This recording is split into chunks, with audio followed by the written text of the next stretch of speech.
2003 Canadian വിദ്യാർത്ഥിനിയായ Elisa ലാം അമേരിക്കയിലെ loss ഏഞ്ചൽസിലെ സെൻസിൽ ഹോട്ടലിൽ താമസിക്കുമ്പോൾ അപ്രത്യക്ഷമാകുന്നു.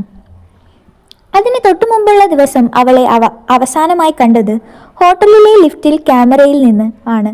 അതിൽ അവളെ കാണുന്നത് വളരെ വിചിത്രമായ രീതിയിലാണ്. അവൾ ഒരാളെ പേടിച്ച് ഒളിക്കാനായിട്ടുള്ള ഭാവത്തിൽ ഇടതുവശത്തേക്കും വലതുവശത്തേക്കും നോക്കി നിൽക്കുന്നു.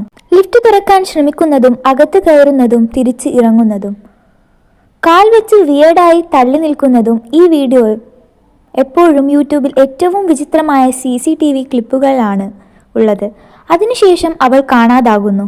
2 ആഴ്ചകൾക്ക് ശേഷം സെൻസിൽ ഹോട്ടലിലെ താമസക്കാരികൾ ചിലർ പറഞ്ഞു, കുളിച്ച വെള്ളത്തിൽ കാറ്റായ ദുർഗന്ധം, കപ്പുകളെല്ലാം കറുപ്പായി മാറിയിരിക്കുന്നു, വെള്ളം കുറച്ച് തകരാറുള്ള രുചി. ഹോട്ടൽ ജീവനക്കാർ ടാങ്കർ പരിശോധിച്ചു. എലിസ ലാമിന്റെ ശവം അകത്ത് പൊങ്ങിക്കിടക്കുകയായിരുന്നു. അത്രയും ഉയരത്തിലുള്ള ടാങ്കിലേക്ക് അവൾ എങ്ങനെ കയറാനായി? ടാങ്കിന്റെ മൂടൽ എങ്ങനെ തുറന്നു വീണ്ടും അടയാതെ വെച്ചിരിക്കുന്നു? ഹോട്ടൽ പൂർണ്ണമായി സുരക്ഷാ ക്യാമറകൾ അവർ കവർ ചെയ്തു.